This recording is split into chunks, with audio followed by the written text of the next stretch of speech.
From the Toronto Star, I'm Raju Mudler, and this matters.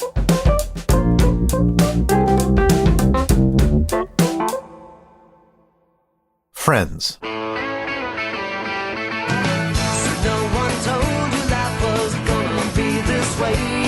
If there's one thing we've learned in this pandemic, it's who our close ones really are.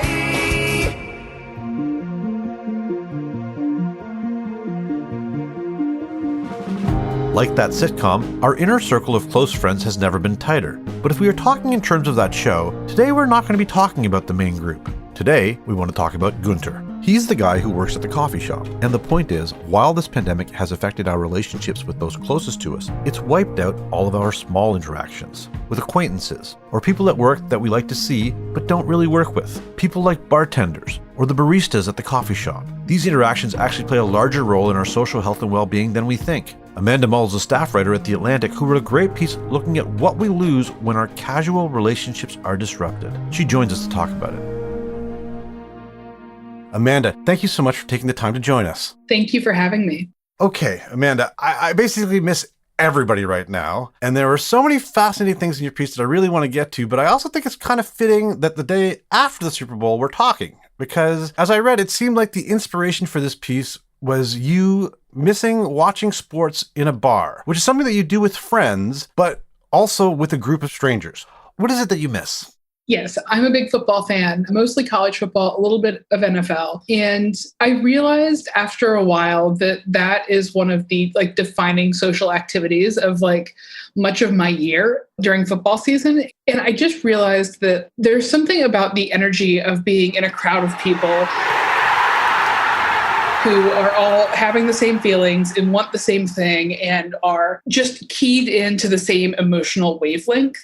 There is something profoundly psychologically satisfying about that. And I've been able to keep a little bit of that energy in my life by watching football outdoors, weather permitting, with a couple of close friends. But you really just don't get the full experience unless there's a lot of people. This pandemic has really shown us what we've taken for granted, and it obviously has shrunken our worlds. And so, I think the thing with your story that was so great is that it talks about what happens when we lose the acquaintances, the crossing guard, the bartender, and how much is lost when we don't have those ties. Now, you looked at a ton of the research, and this is called weak ties in the study of friendships and relationships. Can you just tell us a little bit about that before we get into it? Yes. What I found is that for much of human social history, sociologists and social scientists believed that what humans needed for well-being, psychological, physical well-being, were their closest ties, their very best friends, their close family, their romantic partners, people like that. And then in the 70s, a sociologist at Stanford looked into what people actually get from the different people in their lives and the different roles that they play, and found pretty convincing evidence that psychologically humans really, really need a variety of types of social ties. And he specifically singled out weak ties, which are people on the periphery of your social life mostly.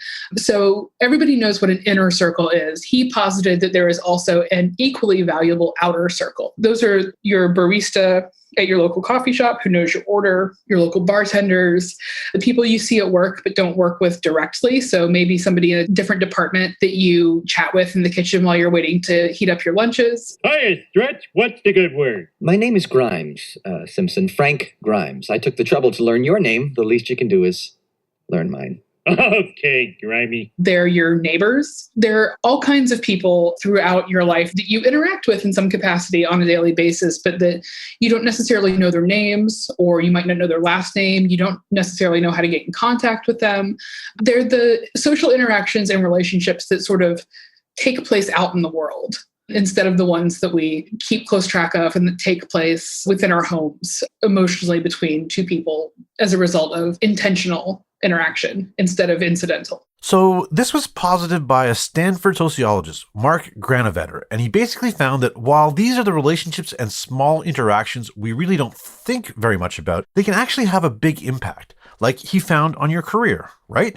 Right. The way that Granovetter first went about establishing the importance of these kinds of ties, we're looking at how people get jobs. And in his initial study back in the 70s, he found that I think it was 84% of people who found jobs through their social networks found them through weak ties instead of through their close family and friends.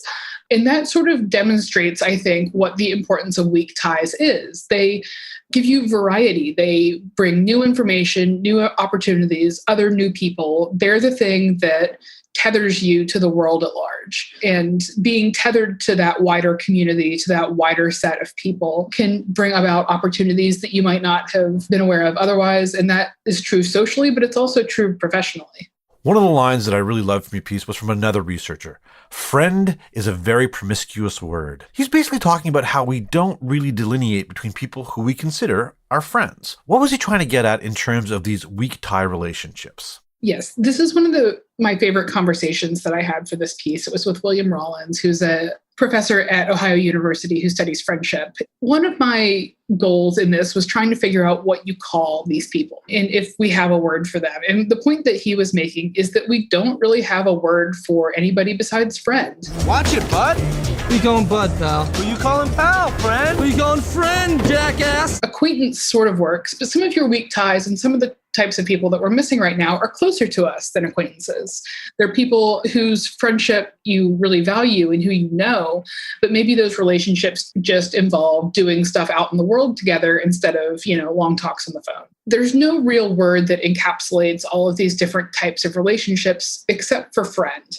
And his point with that was that it's good that we don't have all these different hierarchical concepts to rank our friends, basically, because that sort of misunderstands the value that all these different types of people can bring to us. And so he was sort of against the idea that we need to understand all of these different people and their roles in our lives in a way that attaches vocabulary to them. And really, he said, and I agree with this argument ultimately, that it's more valuable to understand that all of the people that we encounter are important to us and important to our psychological health, important to our physical health, and bring great value into our lives, whether they're the person who makes your coffee or one of your closest friends. I think it's useful to be reminded of that by just acknowledging that all of these people are our friends.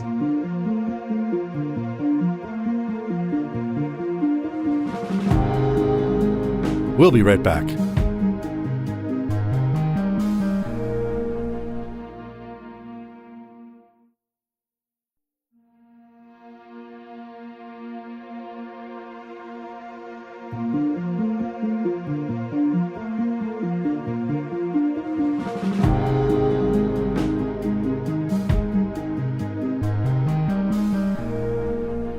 Okay, Amanda, I used to work as an editor, and while I was reading your piece, I was shocked that no one wanted to subtitle it, "If you don't engage in small talk, the terrorists win."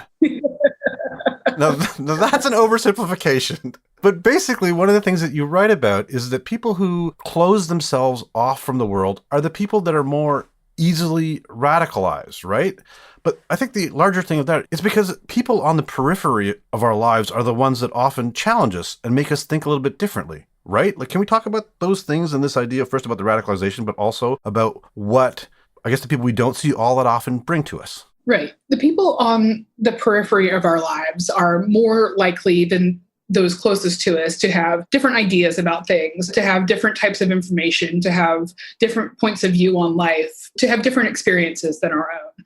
And being in contact with people like that is very, very important for us to feel connected to people that we think are different than us, to feel that we have some sort of mutual goals with them and that they're actually not that different from us after all. One of the researchers I spoke to mentioned that when you are only around people who are exactly like you, who have the same beliefs as you, who reinforce those beliefs and with certainty all the time, that can lead people to radicalize, which is basically to become surer and surer of more and more extreme beliefs. So when you lose your tether to the wider community at large and to the people around you who may not be exactly the same as you or may not have similar life experiences to you, it's easy to fall into this sort of spiral of extremism. And when you have all of those contacts cut off sort of unceremoniously and all at once, that can be a profoundly destabilizing situation for people. You lose support, you lose the sense of belonging to the larger world. And I think that then a lot of people who feel unstable, who feel like they need support, like they need certainty, go looking for it. And a lot of them, especially, in this situation, do so on the internet. That can be effective for people.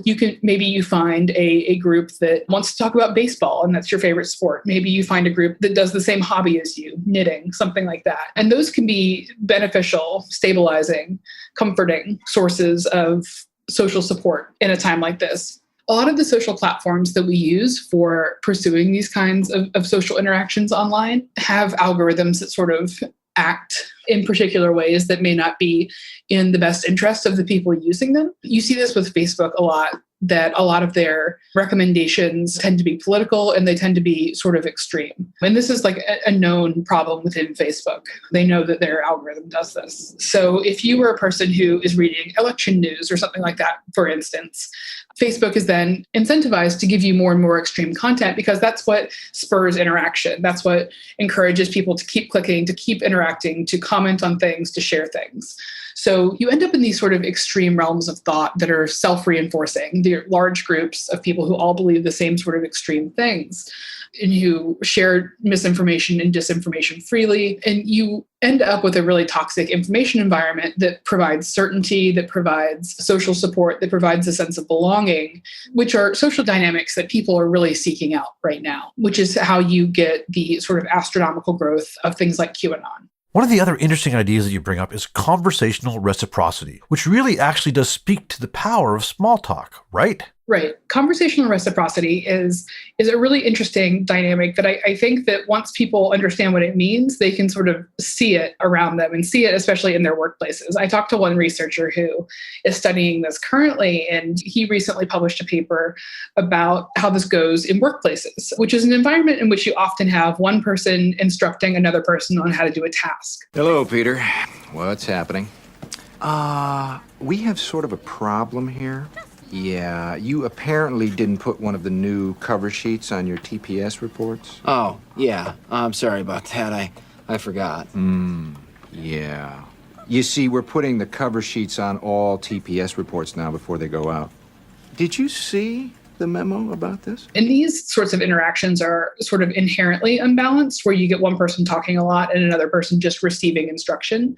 And what he found is that in situations where that dynamic exists, if people have unstructured time, those interactions end up balancing themselves out. The person who is lower on the totem pole and is receiving instruction tends to put in their 2 cents, provide feedback, and sort of balance the interaction so both parties feel like they've been heard.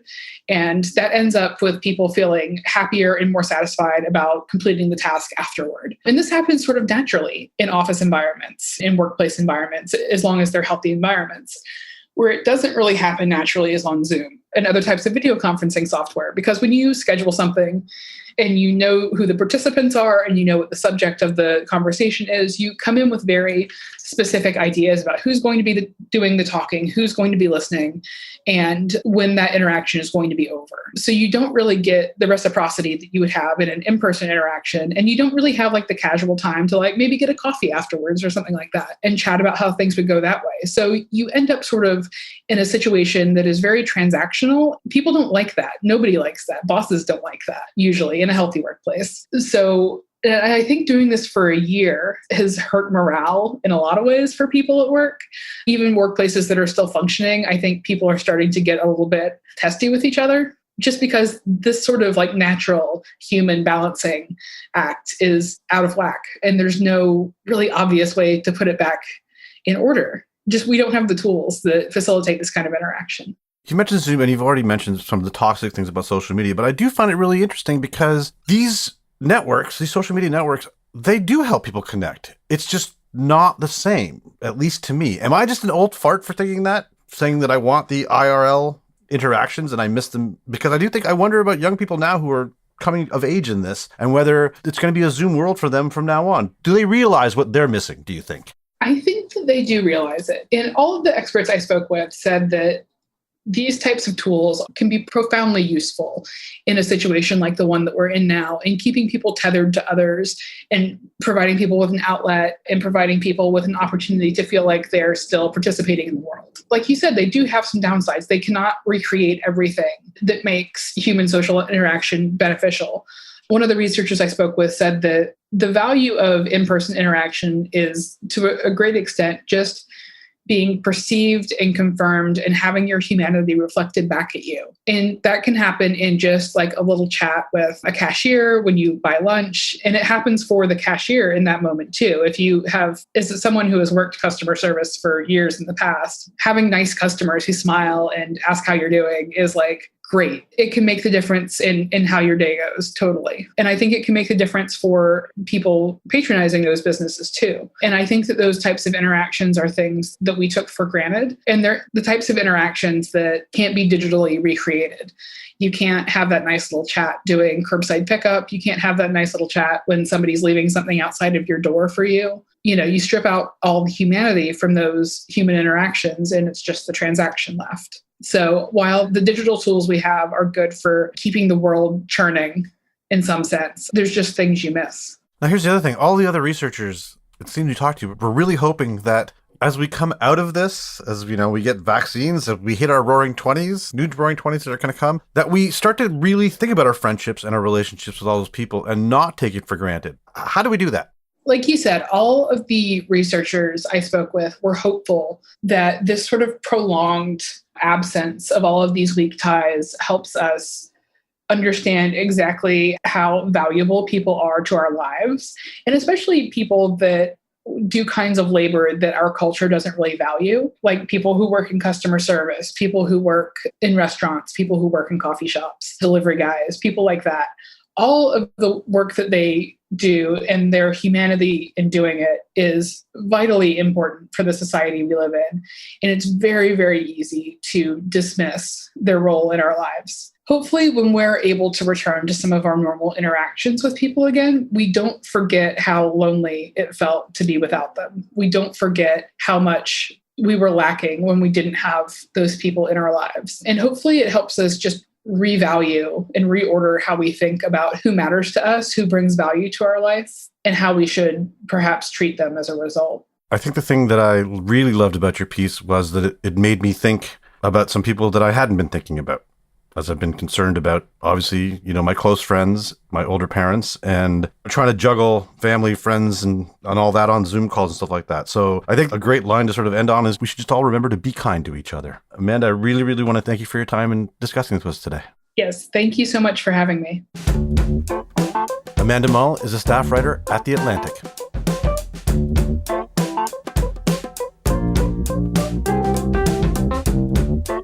That's it for today. Thanks so much for joining us.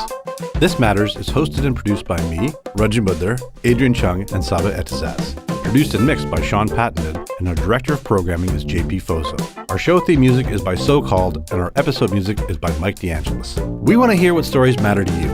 Please send us comments, questions, or ideas to thismatters@thestar.ca.